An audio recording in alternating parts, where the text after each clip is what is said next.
አራየ ምህረቶ በላዕሌነ ይቅርታውን በእኛ ላይ አሳየ። በስመ አብ ወወልድ ወመንፈስ ቅዱስ አሐዱ አምላክ አሜን። በዓለም ላይ የምትኖሩ ኦርቶዶክሳውያን እግዚአብሔር ልጆች ሰላም እግዚአብሔር ይብዛላችሁ። ጽጌ ከገባ እንግዲህ 9ኛው ቀን ላይ ሰንበት ላይ ደርሰናል። የመጀመሪያው ጽጌ ጥቅምት 2 ቀን እሑድ አሳልፈናል። ከመስከረም 26 እስከ ጥቅምት 2 ባለው ተወድሶ ይባላል በታች ቤት፣ በላይ ቤት ደግሞ በጊዜው ነው የሚባለው። ያው የመጣ ነው በታይ ቤት ስለሆነ ተወድሶ ብለናል ማለት ነው። ጥቅምት 2 ያው ጣራው ነው። ከጥቅምት 3 ደግሞ እስከ ጥቅምት 9 እሁድ በሆነበት ኪነ ጥበቡ ይባላል ማለት ነው። አሁን ዘንድሮ 9 እሁድ ስለሆነ ኪነ ጥበቡን ነው የምንለው ማለት ነው። በየሳምንቱ ዓርብ ማታ እንደተለመደው መዝሙረ ያሬድ፣ ከዚያ መልእክታት፣ ከዚያ ምስባክ፣ ከዚያ ወንጌል ነው እየተነጋገርን ያለነው። የአሁኑ መዝሙረ ያሬድ ኪነ ጥበቡ መንክር ወዕጹብ፣ ኪነ ጥበቡ መንክር ወዕጹብ ለዛሃሎ መልዕልተ አርያም አራየ ምህረቶ በላዕሌነ ብሎ ቅዱስ ያሬድ የተናገረውን ነው እንግዲህ ርዕስ አድርገን የወሰድነው። ይቅርታውን ምህረቱን በእኛ ላይ አደረገ ነው። እግዚአብሔር አምላክ ይቅርታውን ምህረቱን በሕዝባችን ላይ እንዲያደርግ መልካም ፈቃዱ ይሆነልን። የይቅርታ ባለቤት ስለሆነ ሩቀ መዓት ወብዙ ምሕረት ጻድቅ ወመስተአግስ፣ መዓቱ የራቀ ምሕረቱ የበዛ ታጋሽ ሩሩህ አምላክ ነውና ሁላችንም እንደ በደላችን እንደ ኃጢአታችን እንደ ክፋታችን ሳይሆን እንደ ቸርነቱ እንዲምረን መልካም ፈቃዱ ይሆንልን። በአርያም ያለው ጌታ የጥበቡ አይነት እጅግ ድንቅ ነው ይልና ይቅርታውን በእኛ ላይ አሳየ ይላል። ይቅርታውን በእኛ ላይ አሳየ ይልና ዘከለሎ ለሰማይ በከዋክብት ብሩህ፣ ሰማይን በሚያበሩ ከዋክብት የጋረደው። አሁን ከላይ የምናየው እንግዲህ ሰማይ ሩቅ ነው። እንደ ጠበበኞች ከምድር እስከ ሰማይ ያለውን ርቀት ከ150 ቢሊየን በላይ ርቀት ብለው ተናግረውታል። ይሄ ሰውኛ ጥበብ ነው። እንደ ሃይማኖት ግን ሰው ማወቅ የሚችለው ከዚህ እጁ ድረስ ነው። ከዚህ በላይ ያለውን እኛ መናገርም ማወቅ አንችልም። የምድር ስፋቱን የሰማይ ርቀቱን አይተን እግዚአብሔርን የምናደንቅበት እንጂ የምድር ስፋቱ ይህን ያክል ነው፣ የሰማይ ርቀቱ ይህን ያክል ነው ብለን የምናውቀውም የምንናገረው ነገር የለም። ምክንያቱም የእግዚአብሔርን ግሩም የሆነ አምላክ በስነ ፍጥረቱ የሚደነቅ አምላክ በሰማይ ርቀት በምድር ስፋት በሰው ልጆች በአራዊት በእንስሳት በተራራው በጋራው በሸንተረሩ በመጋቢነቱ በዝናብ አበቅሎ በፀሐይ አብስሎ የሚመግብ አምላክ በማህፀን የሚጠብቅ ሕፃንነትን ወጣትነትን ሽምግልና የሚባርክ ወጣኒ ማዕከላዊ ፍጹም እያለ የሚቀበል አምላክ እንደሆነ የምናደንቀውና የምናከብረው አምላክ እንጂ እኛ ሰማይን በሚያበሩ ባሸበረቁ ቁጥራቸው በማይታወቅ ከዋክብት ሸፍኖታል። በዚህ እናደንቀዋለን። እንደገና ብርሃኗን ልንቆጣጠረው የማንችላት በፀሐይ ሰማይን አሸብርቋል። እንደገና ደግሞ በጨረቃም ሰማይን አድምቋል። ስለዚህ በዚህ እናደንቀዋለን። አምላክነቱን ከሃሊነቱን እናደርጋለን። አሁን ለምሳሌ በከተማ ያሉ መብራቶች በየደቂቃው በየሰዓቱ እየረገፉ መብራት ሲቀየር ነው የምናየው አይደል እንዴ? በየቤታችንም በየአስፋልቱም ያለው መብራት ሲቀየር እናያለን። አይናችንም እየታመመ ሲታከም እናያለን። ነገር ግን በሰማይ ላይ ያሉ ከዋክብት ብርሃን አልቆባቸው፣ ነዳጅ አልቆባቸው፣ ውሃ አልቆባቸው የፀሐይ ብርሃን፣ የከዋክብት ብርሃን፣ የጨረቃ ብርሃን ቀንሶ አናየውም። እንኳንስ ይቅርና በስነ ተፈጥሮ እያለ ይቅርና ደመና እንኳን ቢዞር የደመና መዞር የፀሐይን እንደውም ምን ይላሉ መተርጉማን፣ የፈለገ ደመና ቢወጣ ክረምት ቢሆን ንጉስና ፀሐይ ሳይታይ አይውልም ይላሉ። በታሪክ ደረጃ ማለት ነው። ይህን ነው የሚናገረው እና ይቀጥልና ምን ይላል? ወለምድርኒ አሰርገዋ በጽጌያት ንጹሕ። ሰማይን ብሩህ በሆኑ ከዋክብት የሸለመ የጋረደ አምላክ እነሆ ይቅርታውን በእኛ ላይ አሳየ ይልና ይሄ አምላክ ሰማይን በከዋክብት የጋረደ ያሸበረቀ አስደናቂ ከዋክብትን በሰማይ አድርጎ የሚደነቅ አምላክ ይልና ይቅርታውን በእኛ ላይ አሳየ ካለ በኋላ ወለ ምድርን አሰርገዋ በስነ ጽጌያት አይደል፣ ምድርን በሚያምሩ አበቦች የሸፈናት እርሱ ነው ይላል። ምድርን በሚያምሩ አበቦች፣ በሚያምሩ አበቦች በስነ ተፈጥሮ ማንም ሳይተክላቸው አድገው ባበቡ አበቦች እንደገና ደግሞ ገበሬ ዘርቶት ባደገና ባበበ አበባ ያለ የእግዚአብሔር ቻይነትና ክህሎት መዓዛቸው መዓዛቸው፣ ሽታቸው፣ ከለራቸው ይህንን ያደረገ ማን ነው? እግዚአብሔር ነው ይለናል። ይቀጥልና ወሰራ ሰንበተ ለነባሪ ያይርፉ ባቲ ይለናል። ይቅርታውን በእኛ ላይ አሳየ ይልና ሰራተኞች ያርፉባት ዘንድ ሰንበትን ሰራ ይለናል። ኦሪት ዘጸአት ምዕራፍ 20 ኦሪት ዘዳግም ምዕራፍ 5 ላይ በሰንበት ቀን አንተም ሰራተኛህም አርፋችሁ ዋሉ፣ ሰንበትን አክብሩ ብሏል። እስመ ሰንበትሰ በእንተ ሰብእ ተፈጥረ፣ ሰንበት ስለ ሰው እረፍት ተፈጥራለችና።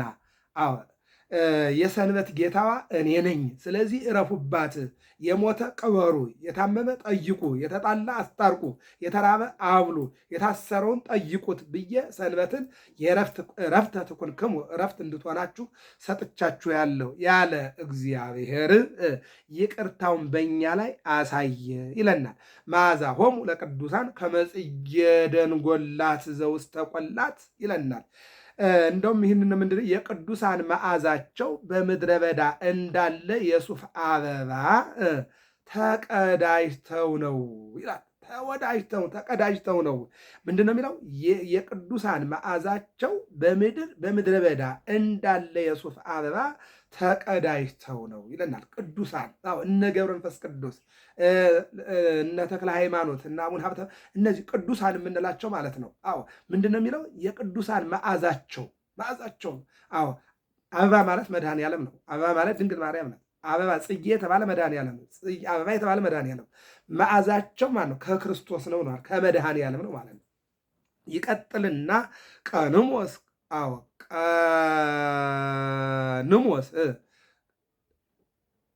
ጸገየ ወይም ደግሞ ቀንሞስ መዓዛሆሙ ለቅዱሳን ከመ ጽጌ ደንጎላት ዘውስተ ቈላት ጸገዩ ቀንሞስ ምስለ ናርዶስ። መዓዛሆሙ ለቅዱሳን ከመ ጽጌ ደንጎላት ዘውስተ ቈላት ጸገዩ ቀንሞስ ምስለ ናርዶስ።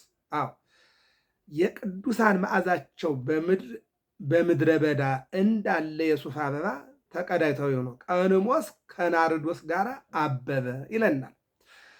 ስለ ቃሉ እግዚአብሔር አምላካችን የተመሰገነ ይሁን። እዚህ ላይ የምንወስደው ነገር ምንድን ነው? በአርያም ያለው ጌታ፣ በሰማይ ያለው ጌታ የጥበቡ አይነት እጅግ ድንቅ ነው የሚለውን ወስደናል። ይህ አምላክ እጅግ ድንቅ የሆነው አምላክ ደግሞ ይቅርታውን በእኛ ላይ አሳየ የሚለውን ወስደናል። ሰማይን የምናየው ሰማይን ከላይ የፈጠረው በሰማይ ላይ ደግሞ ፀሐይን፣ ጨረቃን፣ ከዋክብትን ያደረገ እሱ ነው። የሰው ልጅ ግን እንኳንስ ሊያደርግ ይቅርና ቀና ብሎ ማየት እንኳን እንደማይችል የወሰድንበት ነው። ምድርን በሚያምሩ አበባ፣ በሁለት አይነት አበባ፣ አንደኛው በስነ ተፈጥሮ ዝም ብለው ባደጉ፣ ሁለተኛው ሰው ልጅ ደክሞባቸው በተተከሉና በጸደቁ በተዘሩና ባደጉ በእነዚህ አበቦች እግዚአብሔር ይመሰገናል ማለት ነው። በሌላ መልኩ ከመስከረም 26 ከኅዳር 5 ጽጌ ይባላል። ዘመነ ጽጌ ይባላል። ዘመነ ማርያም፣ ዘመነ ክርስቶስ ማለት ነው። በሚረግፈው አበባና አፍርቶ በሚጨርሰው አበባ ዘላለማዊ የድንግል ማርያም አበባነት፣ የመድኃኔ ዓለም አበባነት፣ አበባዋ ፍሬው መድኃኔ ዓለም ነው። የእሱ ፍሬ ደግሞ አድኖተ ዓለም ነው። ይህንን ነው ምድር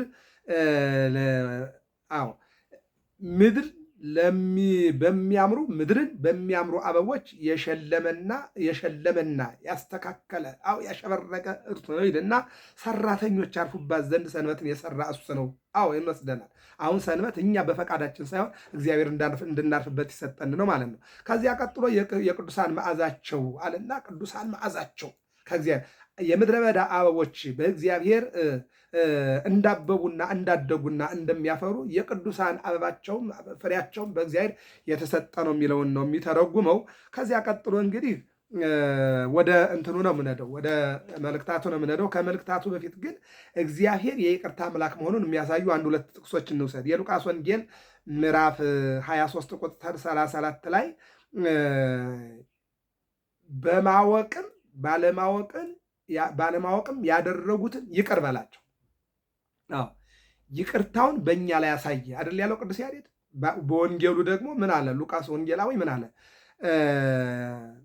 ኃጢአታቸውን ይቅር በል፣ በማወቅም ባለማወቅም ያደረጉትን ኃጢአታቸውን የሚያደርጉትን አያውቁምና ይቅር በላቸው። እንደውም እንደወረደ ሲናገር የሚያደርጉትን አያውቁምና ይቅር በላቸዋል። እንደገና የሐዋርያት ሥራ ምዕራፍ 7 ላይ ደግሞ ቅዱስ እስጢፋኖስ ምን አለ? በድንጋይ እየወረዱበት እንደ በረዶ የድንጋይ ናዳ በላዩ ላይ እየወረደ ምን አለ? ኃጢአታቸውን አትቁጠርባቸው፣ ይቅር በላቸው፣ የእኔን ግን ነፍሴን ተቀበላልና እስጢፋኖስ ጸለየ የሚለውን ይተረጉማል። ሌላው የማቴዎስ ወንጌል ምዕራፍ 26 ቁጥር 28 ላይ እንዲህ ይላል፣ እግዚአብሔር የይቅርታ አምላክ ነው። መዝሙር 103 ቁጥር 6 ላይ እግዚአብሔር ይቅርታ አድራጊ አምላክ ነው ይለናል። እግዚአብሔር ይቅርታ አድራጊ አምላክ ነው ይልና ስለ ብዙዎቹ የኃጢአት ይቅርታ የሚፈስ ደሜ ይሄ ነው። የማቴዎስ ወንጌል ምዕራፍ 26 ቁጥር 28 ላይ ለሐዋርያት ምን አላቸው? ስለ ብዙዎቹ የኃጢአት ይቅርታ የሚፈሰው ደሜ ይሄ ነው። በቀራንዮ ዝም ብሎ የሚቆረስ ስጋ የለም፣ የሚፈስ ደም የለም። የሚቆረሰውም ስጋ የሚፈሰውም ደም ስለ ብዙዎች ኃጢአት ይቅርታ የሚፈስ ነው የሚለውን ነው የሚተረጉመው ማለት ነው። እንግዲህ ይሄ በወንጌሉ ላይ ያየኑ ነው። ወደ መልእክቱ ስንመጣ ኤፌሶን 6 ቁጥር 1 ላይ ልጆች ሆይ ለወላጆቻችሁ በጌታ ታዘዙ፣ ይህ የሚገባ ነው። መልካም እንዲሆንልህ ዕድሜህም በምድር ላይ እንዲረዝም ለአባትህ ለእናትህ ታዘዝ ይላል። መጽሐፈ ምሳሌ ምዕራፍ 8 ላይም አባትህን አትናቀው እናትህንም አትናቃት፣ ይልቁንም እናት አባትህን ተንከባከብ የሚል ኃይለ ቃል እንዳለ እንመለከታለን ማለት ነው። ሌላው የሚገርመውና የሚደንቀው ደግሞ በዚህ በራእይ 12 ላይ ከቁጥር 1 ጀምሮ ያለው ቃል ነው። እንዲህ ይላል፣ ታላቅ ምልክት በሰማይ ታየ፣ ፀሐይን ተጎናጽፋ ጨረቃ ከእግሮቿ በታች ያላት በእርሷም ላይ የ12 ከዋክብት አክሊል የሆነላት አንዲት ሴት ነበረች ይለናል። አንዲት ሴት ነበረች፣ እርሷም ፀንሳ ነበር፣ ምጥም ተይዛ ልትወልድ ተጨንቃ ጮኸች። ሌላም ምልክት በሰማይ ታየ፣ እነሆም ታላቅ ቀይ ዘንዶ 7 ራሶችና 10 ቀንዶች ነበሩት፣ በራሶቹም ላይ 7 ዘንዶች ነበሩ። ጅራቱም የሰማይን ከዋክብት ሲሶ እየሳበ ወደ ምድር ጣላቸው። ዘንዶውም ሴቲቱ በወለደች ጊዜ ሕፃኗን እንዲበላ ልትወልድ ባላት ሴት ፊት ቆመ ይላል። እንግዲህ እመቤታችን ናት። 12 ከዋክብት 12 ሐዋርያት ፀሐይና ጨረቃ እነሆ የታደሏት የተሰጧት እናታችን ድንግል ማርያም በወለደችበት ጊዜ ዘንዶ የተባለ አውሬ የተባለ ሄሮድስ ልጇን ሊገልባት ተነሳ የሚለውን ነው የሚተረጉም። ሲነሳም ቅዱስ ገብርኤል ለዮሴፍ ሕፃኑንና እናቱን ይዘህ ወደ ግብፅ ሽሽ አለው። ልጇንም ይዛ ሸሸች ይልና መጨረሻ ላይ ምን ይላል? ዘመነ ወአዝማነ ወመንፈቀ አዲ፣ እነሆ ልጇንም ይዛ ሸሸች፣ ልጇንም ይዛ ተሰደደች። ተሰዳም 3 ዓመት ከ6 ወር ቆየች በግብፅ በኢትዮጵያ ይልና ይህም 1260 ቀን ነው ይለናል። ይህንን ነው እንግዲህ የሚናገረው ማለት ነው። እና እመቤታችን ቅድስት ድንግል ማርያም እንደሚታወቀው በቤተልሔም ልጇን ወለደችው። በቤተልሔም ልጇን ከወለደችው በኋላ መላእክት ከሰማይ መጠው እነሆ የኢየሱስ ክርስቶስን መወለድ አይተዋል። እረኞችም ተመልክተዋል። በበረት ውስጥ የነበሩ እንስሳትም ምስጋናቸውን አቅርበዋል።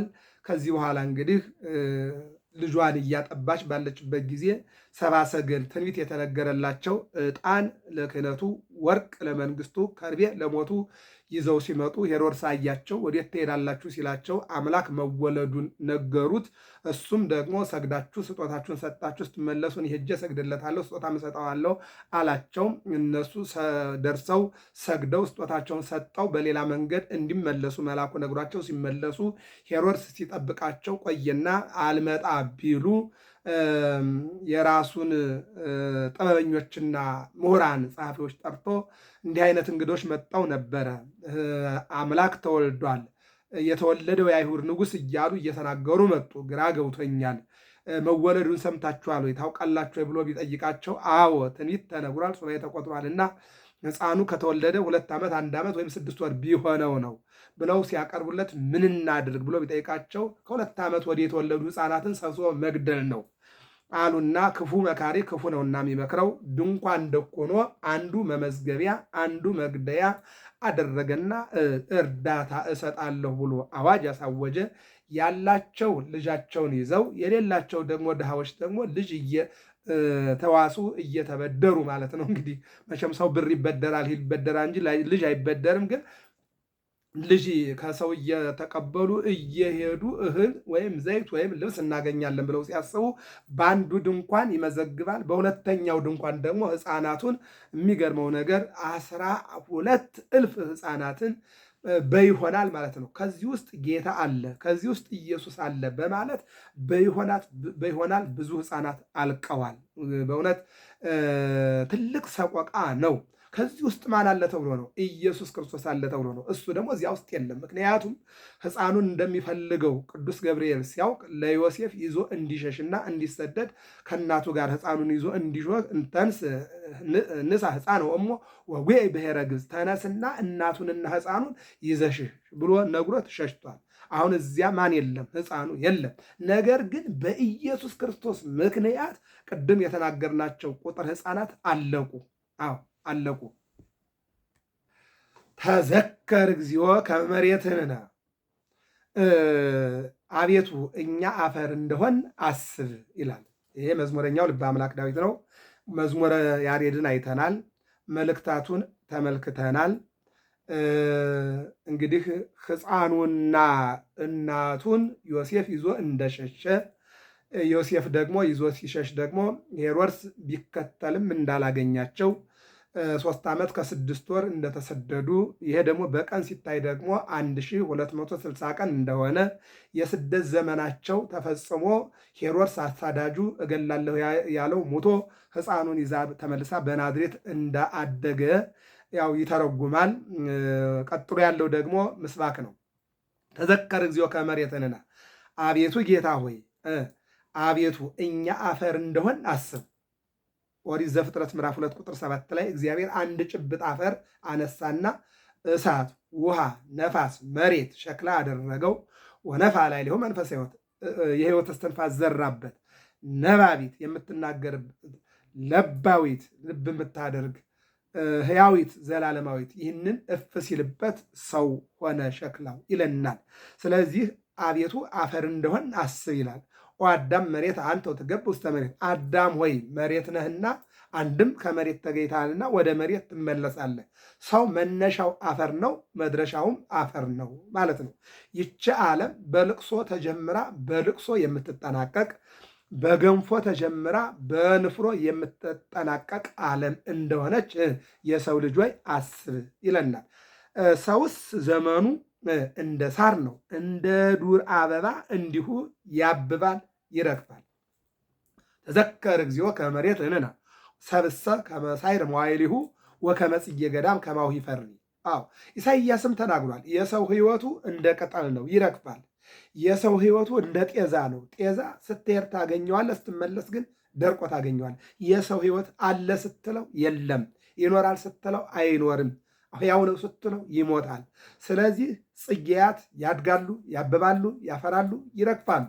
ሰው ይወለዳል፣ ይኖራል፣ ይሞታል። የሰው ሕይወቱ እንደዚህ ነው የሚለውን አዎ ተዘከር እግዚኦ ከመሬት እንና አቤቱ እኛ አፈር እንደሆን አስብ ይለና ይህ እንድናስብ እግዚአብሔር ይርዳን። ወንጌሉ ደግሞ የሉቃስ ወንጌል ምዕራፍ 12 ቁጥር 16 ጀምሮ ያለ ነው። አንድ ባለጠጋ ሰው እርሻ እጅግ ፍሬያም ሆነችለት ይላል። አንድ ባለጸጋ ሰው እርሻው እጅግ ፍሬያም ሆነችለት። መጀመሪያ ቡቃያ፣ ከዚያ ቀጥሎ ልምላሜ፣ ከዚያ አበባ፣ ከዚያ ፍሬያማ ሆነችለት ይላል። እርሱም አለ ፍሬዬን የማከማችበት ስፍራ አጥቻለሁና ምን ላድርግ ብሎ በልቡ አሰበ። ትንሽ ጎተራ ነበረው። የዘንድሮ አዝመራ በጣም ይዟልና ጎተራ ከየት ላምጣ? ይህን ሁሉ እህል በምን ላከማቸው ነው እያለ ግራ ገባው ይላል። እየዞረ ክምሩን አየ፣ ተመለከተ። አዎ በኋላ ምን አለ? ያለኝ እኮ አዎ ጉድጓድ ወይም ደግሞ አቆማዳ ወይም ደግሞ ማስቀመጫዬ ትንሽ ነው፣ ፍሬን የማከማችበት ስፍራ አጥቻለሁና ምን ላድርግ ብሎ በልቡ አሰበ ይላል። እንዲህ አደርጋለሁ፣ ጎተራዬን አፍርሼ ሌላ የሚበልጥ እሰራለሁ፣ በዚያም ፍሬዬንና በረከቴን ሁሉ አከማቻለሁ። አያችሁ፣ ጎተራዬን አፈርሳለሁ አለ። ትንሽ ስለሆነ እንደገና ትልቅ እሰራለሁ አለ። ከዚያ በኋላ ፍሬዬን በዚያ አከማቻለሁ አለና ስለ ፍሬው ብቻ ፍሬውን ስለሰጠው ስለ እግዚአብሔር አልተናገረም። ስለ ፍሬው ማስቀመጫ ብቻ የእግዚአብሔርን አስራት በኩራት አልተናገረም። ስለ መሬቱ መያዝ ብቻ ስለሰጠው እግዚአብሔር አልተናገረም። መሬቱ ላይ ያለውን ፍሬ ብቻ አየ። ፍሬው እንዲያፈራ ያደረገውን እግዚአብሔርን አልተመለከተም። አዎ በኋላ ምን አለ? ነፍሴንም አንቺ ነፍሴ ለብዙ ዘመን የሚቀር ብዙ በረከት አለሽ፣ እረፊ፣ ብይ፣ ጠጭ፣ ደስ ይበልሽ እላታለሁ። የሚገርም ነገር ለድሃ አካፍላለሁ፣ ለእግዚአብሔር እሰጣለሁ፣ ለጎረቤቴ ለወገኔ አላለም። ለራሱ ነፍሴ ወይ ለብዙ ዘመን የሚሆን በረከት ሰብስቤልሻለሁና ደስ ይበልሽ። ዛሬም እኮ እንዲህ አይነት አለ እኮ እድሜ በባንክ ላለ ብሬ፣ እድሜ ለወር ደሞዜ፣ እድሜ ለምን እያለ ሰው ከገንዘቡና ከንብረቱ ከሀብቱ ጋር ራሱን ያገናኘ ሰው አለ። እግዚአብሔር አምላኩን የረሳ ሰጩንም ነሹንም የረሳ ማለት ነው። በዚህን ጊዜ ነው እግዚአብሔር ግን አንተ ሰነፍ በዚች ሌሊት ነፍስን ከአንተ ሊወስዷት ይፈልጓታል። ይህስ የሰበሰብኸው ለማን ይሆናል? አራየ ምሕረቶ በላይ ሌነ ምሕረቱን በእኛ ላይ አሳየ ይላል። እግዚአብሔር ግን አንተ ሰነፍ በዚች ሌሊት ነፍስን ከአንተ ሊወስዷት ይፈልጓታል። ይህ የሰበሰብኸው ለማን ይሆናል? ይዘግቡ ለዘየአምሩ ለማታውቀው ነው የሰበሰብከው። የሰጠህን እንኳን አላመሰገንከው። አዎ ፍሬ እንዲያፈራልህ ያደረገ ብዙ እንዲሆንልህ ያደረገውን እግዚአብሔር አላ የኔ ቢጤ ድርሻ ይሄ ነው፣ የወገን ድርሻ ይሄ ነው፣ የእግዚአብሔር ድርሻ ይሄ ነው አላልክም። ለራስ ብቻ ነው።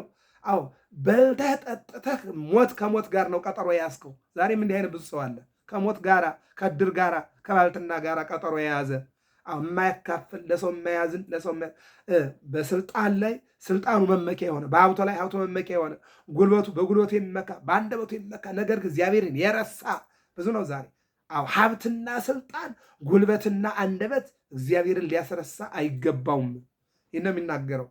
ለራሱ ገንዘብ የሚያከማች በእግዚአብሔር ዘንድም ባለጠጋ ያልሆነ እንዲህ ነው አለ። ለራሱ ብቻ ዝሞ የሚያከማች ከእግዚአብሔር ጋር ያልተገናኘ ማንኛውም ቢሆን እንደዚህ ነውና ለደቀ መዛሙርቱም እንዲህ አለ። ስለዚህ እላችኋለሁ ለነፍሳችሁ በምትበሉት ወይም ለሰውነታችሁ በምትለብሱት አትጨነቁ፣ አትጨነቁ። አዎ ነፍስ ከመብል ሰውነትም ከልብስ ይበልጣልና። ቁራዎችን ተመልከቱ። ነጽሩ አዕዋፈ ሰማይ እያረሩ ወይ ይዘሩ ወይ ያስተጋቡ። ቁራዎችን ተመልከቱ። አይዘሩም አያጭዱም፣ ዕቃ ቤትም ወይም ጎተራ የላቸውም፣ እግዚአብሔርም ይመግባቸዋል። እናንተስ ከወፎች እንዴት ትበልጣላችሁ? ነጽሩ አዕዋፈ ሰማይ የሰማይ ወፎችን ተመልከቷቸው። ማሳ የላቸውም፣ አይዘሩም፣ ጎተራ የላቸውም፣ አይሰበስቡም። ነገር ግን እግዚአብሔር ይመግባቸዋል። ይበራሉ፣ እየበረሩ ይሰበስባሉ። አዎ ይበራሉ። መብረር ግድ ነው፣ በጸሎት በእምነት አዎ በማንኛውም ነገር ግን እግዚአብሔር አምላካቸው ይመግባቸዋል። ከእናንተ ተጨንቆ በቁመቱ ላይ አንድ ክንድ መጨመር የሚችል ማን ነው? እንግዲህ ትንሹን ነገር ስንኳ የማትችሉ ከሆናችሁ ማለት ከቁመታችሁ ላይ ቁመት መጨመር፣ ከዕድሜያችሁ ላይ ዕድሜ መጨመር፣ ከሰውነታችሁ ላይ ሰውነት መጨመር። አዎ የማትችሉ ከሆነ እንግዲህ ትንሹን ነገር ስንኳ የማትችሉ ከሆናችሁ ስለምን በሌላ ትጨነቃላችሁ? አዎ ቅዱስ ጴጥሮስ ደግሞ ምን ይላል? የሚያስጨንቃችሁን ለእግዚአብሔር ስጡት ይላል። ነጽሩ ጽጌያተ ገዳም አበቦችን እንዴት እንዲያድጉ ተመልከቱ። አይደክሙም አይፈትሉም። ነገር ግን እላችኋለሁ ሰሎሞንስ እንኳ በክብሩ ሁሉ ከነዚህ እንደ አንዲቱ አልለበሰም።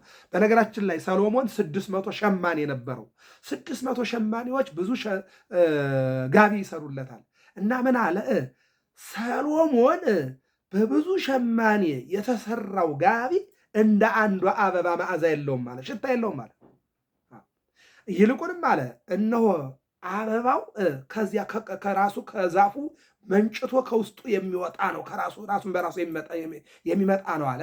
የሶሎሞን ግን በሰራተኛ በገንዘብ በጉልበት የመጣ ነው አለ።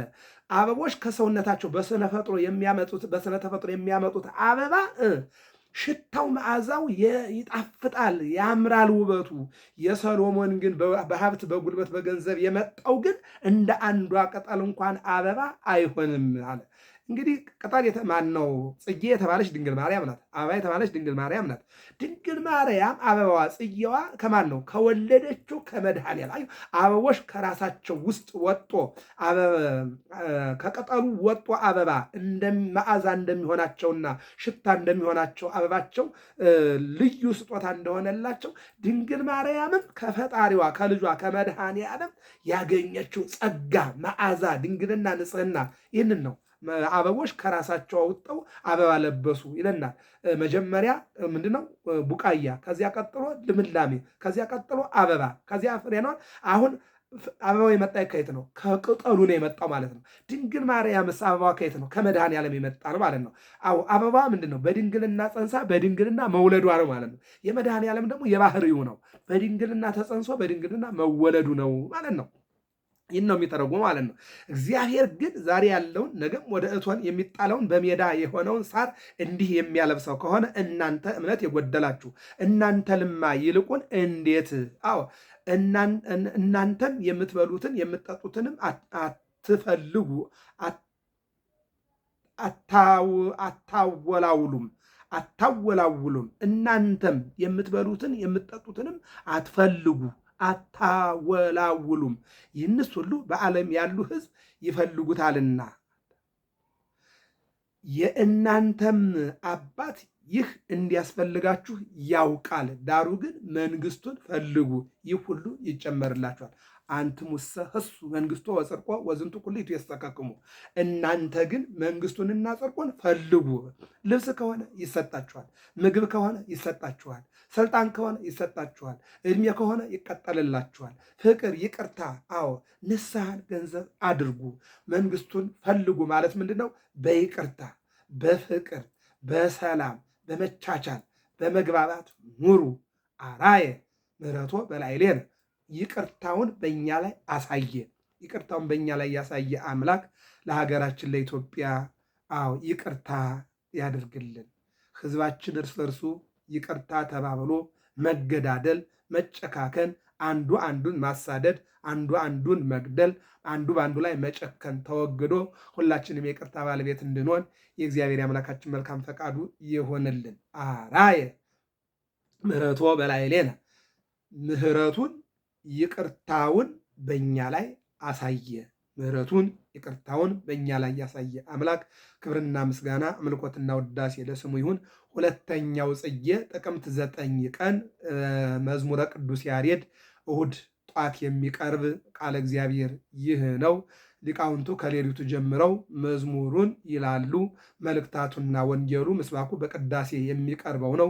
እኛ ደግሞ እንግዲህ ያው በግዕዝ የሚባለውን በአማርኛም በውስጥ የሚነገረውን ተርጉመን ተማምረነዋልና እሁድ እሁድ ሁልጊዜም የሚቀርበው መዝሙረ ያሬድ ዓርብ ከ1 ሰዓት ጀምሮ የሚቀርብ መሆኑን በገብረ መስቀል ሚዲያ ተከታተሉ።